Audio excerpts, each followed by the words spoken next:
I, Barack Hussein Obama, do solemnly swear. I, Barack Hussein Obama, do solemnly swear. That I will execute the office of President to the United States faithfully. That I will execute the office of President of the United States. The office of President of the United States faithfully. And will, to the best of my ability. And will, to the best of my ability. Preserve, protect, and defend the Constitution of the United States. Preserve, protect, and defend the Constitution of the United States. So help you God. So help me God. I stand here today humbled by the task before us. I thank President Bush for his service to our nation. I want to extend best wishes to Muslims in America and around the world. Ramadan Kareem. I know this to be a festive time.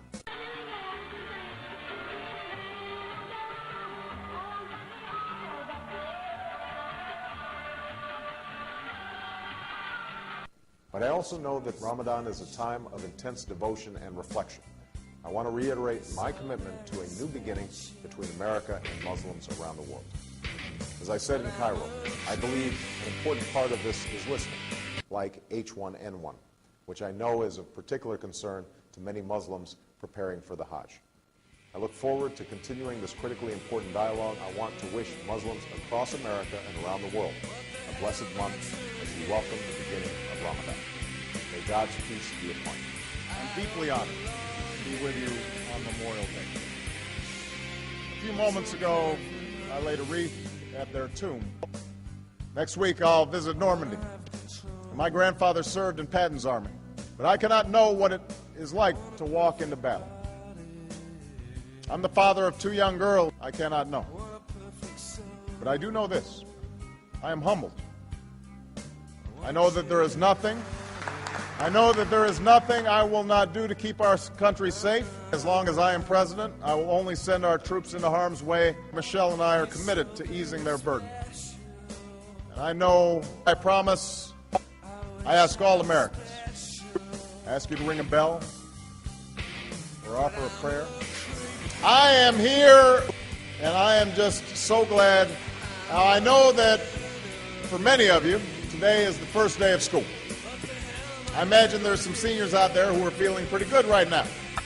I know that feeling.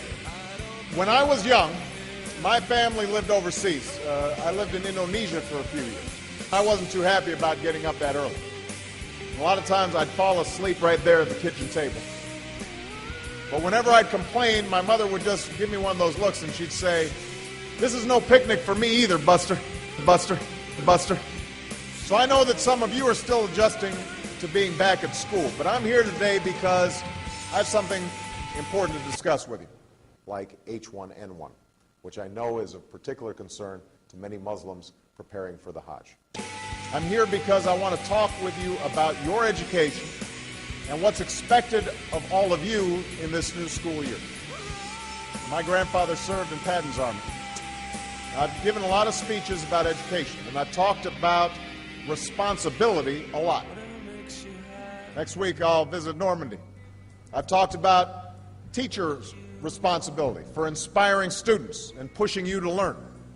I've talked about your parents' responsibility for making sure you stay on track and you get your homework done. And a few moments ago, I laid a wreath at their tomb.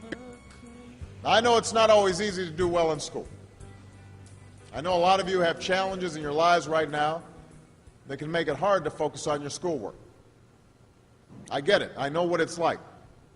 My father left my family when I was 2 years old, and I was raised by a single mom who had to work and who struggled at times to pay the bills and wasn't always able to give us the things that other kids had. There were times when I missed having a father in my life. There were times when I was lonely and I felt like I didn't fit in.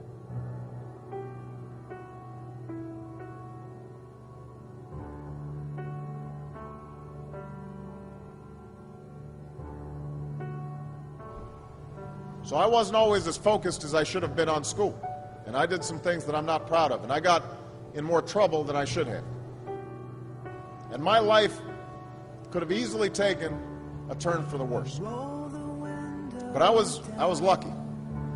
I got a lot of second chances. I will execute faithfully the office of President of the United States. The office of President of the United States faithfully. And I had the opportunity to go to college and law school and follow my dreams. I'd like to speak with you for a few minutes today about the tragedy that took place at Fort Hood. I want to extend best wishes to Muslims in America and around the world. I hear that Dr. Joe Medicine Crow was around, and so I want to give a shout out to that Congressional Medal of Honor winner. It's good to see you. This past Thursday, on a clear Texas afternoon, an Army psychiatrist walked into the Soldier Readiness Processing Center and began shooting his fellow soldiers. I've ordered flags flying over the White House and other federal buildings to be lowered to half-staff from now until Veterans Day next Wednesday. I ask you to ring a bell or offer a prayer. Say a silent thank you. And commit to give something back to this nation, something lasting in their memory.